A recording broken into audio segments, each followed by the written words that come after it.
Hi, good morning. අවුරුදු ගානක් තිස්සේ බලාපොරොත්තුවෙන් හිටපු ගමනක් යන්න හදනවා. ඒක පුංචි ගමනක් නෙමෙයි, ටිකක් ලොකු ගමන. අපි ප්ලෑන් කරන්නේ 5 වෙද්දි පිටත් වෙන්න. පැය 7ක වගේ ගමනක්. ගොඩක් කලින් ඉඳන් බලාපොරොත්තු වෙන්න හිටියා.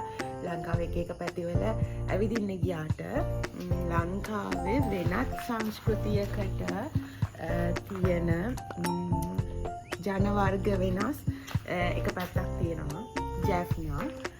ඉතින් ඒ පැත්තට යන්න අපි ප්ලෑන් කරගෙන හිටියා ගොඩක් කලින් ඉඳන්. ඉතින් මේ අලුත් අවුරුදු නිවාඩුවත් එක්ක ඉතින් අපිට ඒකට chance එකක් හම්බුණා. ඉතින් අද අපි බලාපොරොත්තු වෙනවා අපේ ෆැමිලි එකත් එක්ක ජැෆ්නා ටුවර් එකක් යන්න. අලිමංගල යුද හමුදා කඳවුර විනාශ කිරීමේ අරමුණින් LTT ත්‍රස්තවාදීන් සතර පැත්තෙන්ම සතර දිසාවෙන්ම පුපුරණ ද්‍රව්‍ය සහිතව බුල්ඩෝසර් රථ 4ක් එවලා තියෙනවා. එතකොට අද වෙනකොට අපිට බලන්න තියෙන්නේ මෙන්න මේ බුල්ඩෝසර් එක විතරයි. අනිත් තුනම විනාශ වෙලා තියෙනවා, අපිට බලන්න පුළුවන් කමක් නැහැ. එතකොට මේ බුල්ඩෝසර් එක සම්පූර්ණයෙන්ම පුපුරණ ද්‍රව්‍ය සහිතව මරාගෙන මැරෙන ත්‍රස්තවාදීන් 4 දෙනෙකුත් එක්ක තමයි මේ බුල්ඩෝසර් එක ඉදිරියට ඇවිල්ලා තියෙන්නේ කඳවුර විනාශ කරන්න.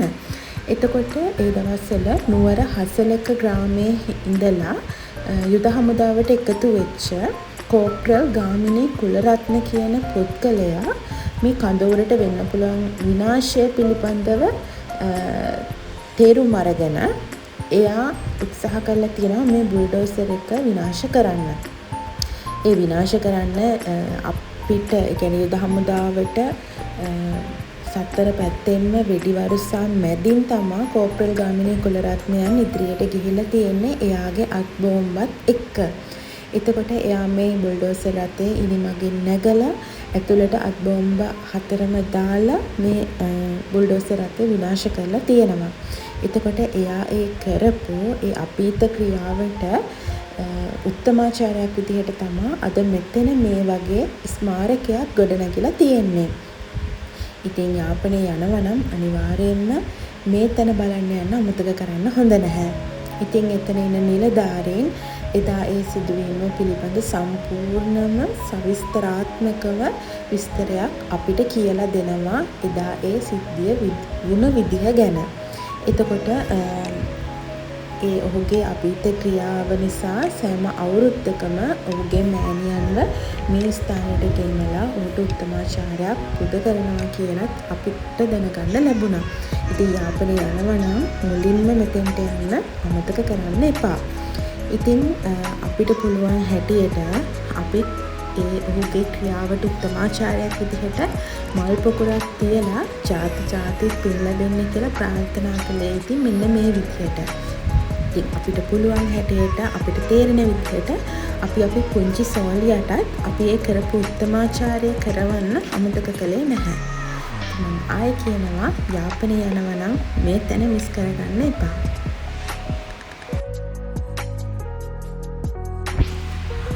අපි මේ වෙනකොට මේ ගමන් කරමින් ඉන්නේ යාපනයේ කලපුව හරහා ඉදි කරලා තියෙන පාලමක් වෙන සංගුපිටි පාලම හරහා.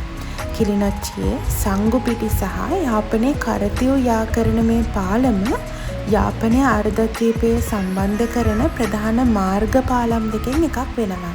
හරිම ලස්සන ස්වභාව සෞන්දර්යයක් තියෙන මනස්කාන්ත පරිසරයකින් සමන්විත මේ ප්‍රදේශය බලන්න යන්න. ඉතින් ඔයාලා අමතක කරන්න එපා. අවස්ථාවක් ලැබුණ ගමන් ඔයාලගේ ආදරණීයන්වත් එක්කගෙන මේ ගමන අනිවාර්යයෙන්ම ගිහින් බලන්න කොයි වගේද ඔයාලට දැනෙන්නේ කියලා.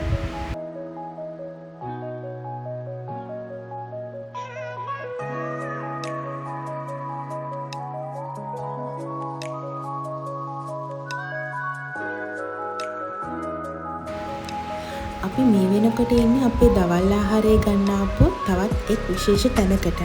ඒ තමයි ස්වීට් පාක් රෙස්ටොරන්ට් එකේ. මේක තියෙන්නේ චාව කච්චේරියේ. මේක කරගෙන යන ටැමිල් කපල් එකක්. ඉතින් බිරියානි කියන කෑම යාපනයේ රසට කන්නාස කෙනෙක් ඉන්නවා නම් මෙන්න මේ තැන මිස් කරගන්න එපා. ඉතින් මෙතන සනීප ආරක්ෂක පහසුකම් නම් අවමයි. නමුත් කෑම පිරිසිදු වගේම හරිම රසයි. මෙතන මගේ වොයිස් නම් කට් කරලා තියෙන්නේ අපට ශබ්දේ නිසා. ගිහින් බලන්න මෙතනත් කොහොමද කියලා. ජාවා කච්චේරියේ ඉඳන් යාපනයේ නගරයට යනකොට මෙන්න මේ වගේ පුංචි මතක එකතු කරගන්න අපි අමතක කළේ නැහැ. තල්ලල, තල්කුරුම්බා, තල්ලෝඩි ඒ වගේ කෑම මේ යාපනයේ නගරයට හරිම පුරුදු දේවල්නේ. ඔයාලත් රස බලන්න අමතක කරන්න එපා. යාපනයේ නගරයට පා තබපු මුල්ම අවස්ථාවේ අපි ගියේ යාපනයේ නල්ලූරු කෝවිල බලන්න. විශේෂ දමිළ සංස්කෘතික වෙනස්කම් සහිත මෙම කෝවිල ඇතුළත ඡායාරූප ගැනීමටවත් වීඩියෝ කිරීමටවත් අපිට අවස්ථාව ලැබුණේ නැහැ. ඒ වගේම තමයි මෙතෙන්ට සංවර ඇඳුමින් යන්න ඕන වගේම මම දැකපු විශේෂ මංගයක් තමයි පිරිමි පුද්ගලයන් අනිවාර්යයෙන්ම දිගට ඇඳුම් ඇඳලා ඉන්න ඕනේ. ඒ වගේම තමයි කෝවිල් පරිසරය ඇතුළට ඇතුල් වීමේදී උඩුකය නිරුවත් වෙලා තමයි පිරිමි පුද්ගලයන් ඇතුල් විය යුත්තේ. ඉතින් මට හිතෙන එක මම ඔයාලත් එක්ක බෙදා ගන්නවනේ කියලා. ඒ වගේම තමයි මේ ස්ථානයේ සුවිසල් කෝවිල් පරිසරයක් කිව්වොත් මම හරි. ඉතින් යාපනයේ යන කෙනෙක් ඉන්නවා නම් මෙතන අමතක නොකර ගිහින් බලන්න කියලා මම ඔයාලට ආරාධනා කරනවා.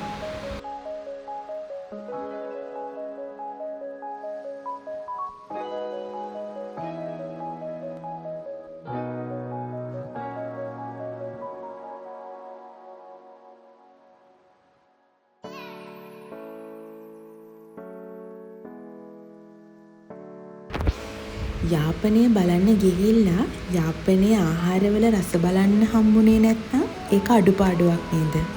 ඉතින් යාපනයේ සාම්ප්‍රදායික ආහාරවල රස බලන්න අවස්ථාවක් හොයනවා නම් මෙන්න මෙතන ඒකට කියාපු තැන. අම්මාච්චි සාම්ප්‍රදායික අවන්හල. මෙතන කෑම වර්ගත් හරිම රසයි. ඒ වගේම තමයි හරිම පිරිසිදුයි. ඉතින් යාපනයේ යන කෙනෙක් ඉන්නවා නම් මෙන්න මේ තැන අමතක නොකර ගිහිල්ලා මේ කෑමවල රස බලන්න කියලා මම ඔයාලට ආරාධනා කරනවා. අමතක කරන්න එපා අම්මාච්චි සාම්ප්‍රදායික අවන්හල.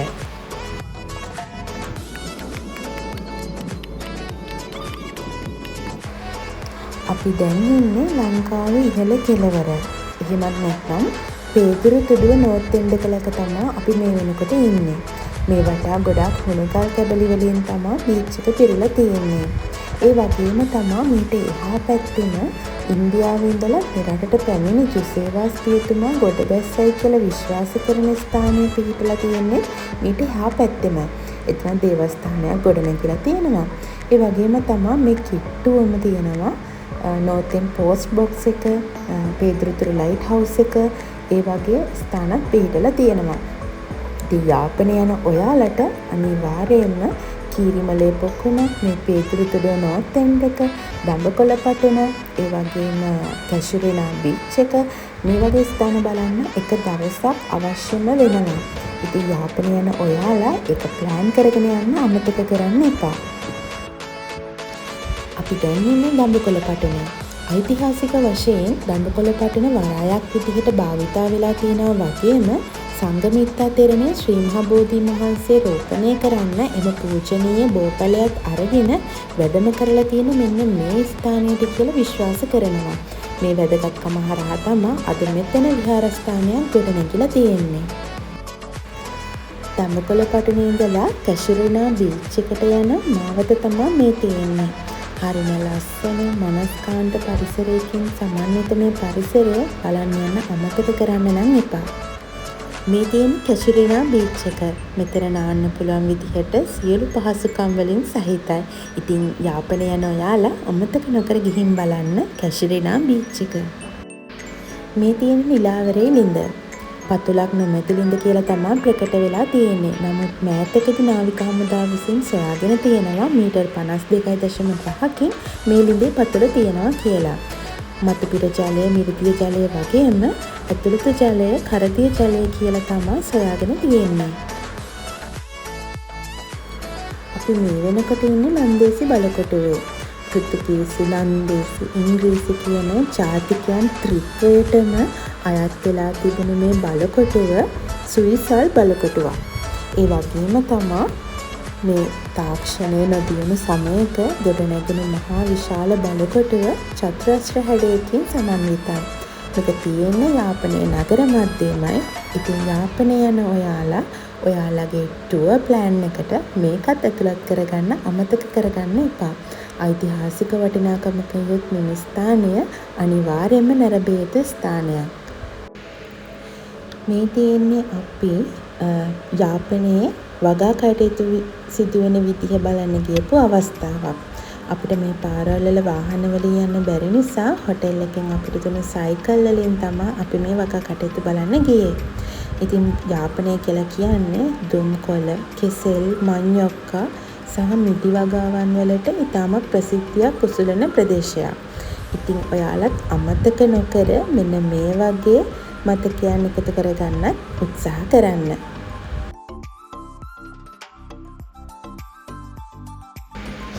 යාපනයට යන ඔයාලට අමතක නොකරම යන්න ඕන තැනක් තමයි මේ රියෝ අයිස්ක්‍රීම් කියලා කියන්නේ. රස බලන්නකෝ ආස හිතේ.